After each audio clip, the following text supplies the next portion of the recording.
What inspired me to become a costume designer? I suspect I wanted to be a costume designer. You know what? Actually, this is a tough question for me to answer because I didn't always want to be a costume designer. I kind of wanted to do something roughly related to clothing and sewing because I learned to do that in 4-H and I loved it. And I would take curtains down and make clothes and tablecloths and make clothes, much to my mom's chagrin. But I loved the creative aspect of that. So I guess it really wasn't until I went to college that I understood that there was a job that synthesized storytelling with costume design, or with fashion and clothing and making stuff. And then once I understood, oh, it's kind of the best of both worlds. You get to tell a story and you get to sew and make stuff. That was it, pretty much.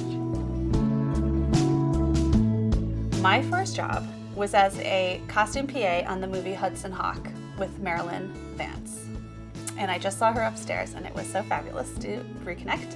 I was a college student in Los Angeles for spring break, and I was working in the production office of Hudson Hawk as an associate or assistant production coordinator, because we had offices all over the world. And I got to know the costume department, and and they were like, we became friends, and they're like, we know that you really want to work with us. And I said, I do? And they're like, yeah, you do. So they pulled me out of the production office and gave me a job as a PA and paid me because the associate or assistant production coordinator job was not paid.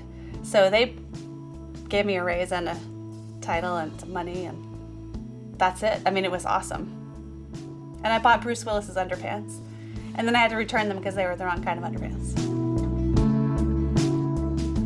Yes, I do. I have a favorite costume that I designed, and I think that would be the creepy old woman from Insidious.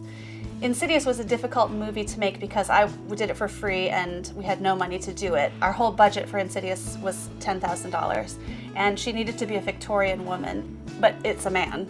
And so I thought about it, designed the costume, and made it on my dining room table.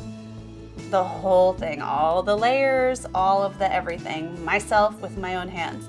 And I went to Halloween horror nights at Universal, and they had a maze, like a haunted house of Insidious, and they made that dress, 2 of them. And I was like, that is awesome. The thing that I made on my dining room table, they just copied. So that's my favorite costume. To be quite honest with you, all of these designers inspire me. It is a wealth of talent in our union, and every person that I run into rubs off and touches me in a certain way that inspires me to think. As a costume designer, our world tends to be pretty insular. We see things in a certain way, we design things in a certain way, and it's very codified, and each designer's world is specific to them. So, for example, Sonia Hayes, who is one of my favorite costume designers, I did Sleepy Hollow, and she had done the pilot, so I had to step into her world to design the rest of the show through her eyes.